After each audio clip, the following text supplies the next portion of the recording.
एक बार एक मध्यम वर्गीय इंसान जो कि प्राइवेट नौकरी करने के लिए अपने घर परिवार से दूर शहर में अकेले रह रहा था, रोज की तरह अपनी फैक्ट्री से बस द्वारा घर लौट रहा था कि बस की पिछली सीट पर बैठे हुए उसकी नज़र नीचे पड़े एक पस पर गई। उसने पहले अनदेखा किया, मगर पस की मोटाई देखकर समझ में आ रहा था कि जरूर इसमें ज्यादा पैसे भरे हुए हैं। एक बार को उसने सोचा कंडक्टर को बताया जाए, मगर फिर लगा वो क्या ईमानदारी दिखाएगा, और जब ये पस मुझे ही दिखाई दिया है तो सचमुच मेरे ऊपर ही ईश्वर मेहरबान है। कुछ यही सोचकर उसने चुपके से पस उठा लिया और अपने थैले में रख लिया।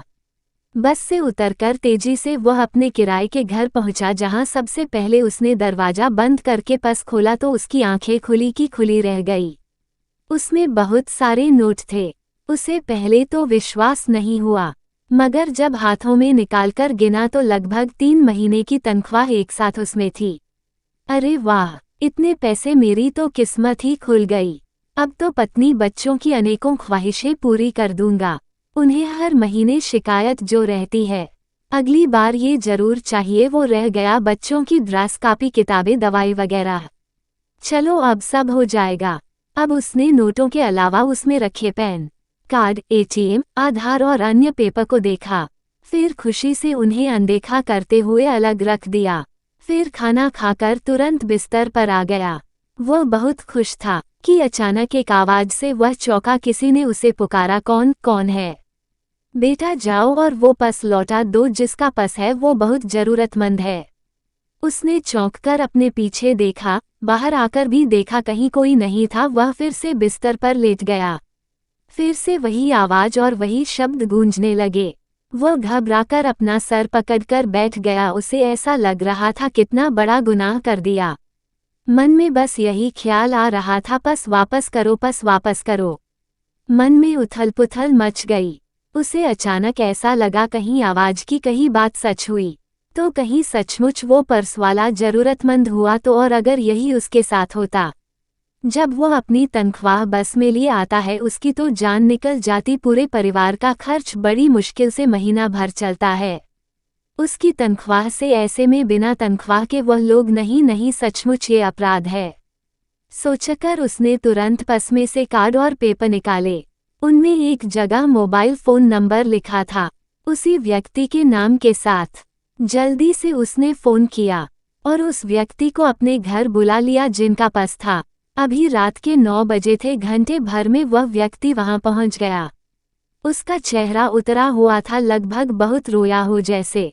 पूछने पर उसने पैसों की सही जानकारी दी, साथ ही उसमें मौजूद अपने कार्ड वगैरह सबके बारे में बताया। उस आदमी ने उसे पस रुपये सहित देकर कहा, लो भाई आपकी अमानत। उसने सब चेक किया और उस व्यक्ति का हाथ पकड़कर रोते हुए बोला, भाई ये पैसा मेरी पत्नी के इलाज का है, कल ही उसका ऑपरेशन होना है। पता नहीं कब शाम को अस्पताल जाते हुए ये पस गिर गया।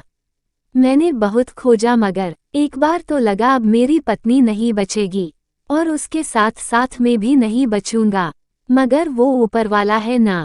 देखिए उसने आप जैसे फरिश्ते के रूप में मुझे मेरे पैसे लौटा दिए।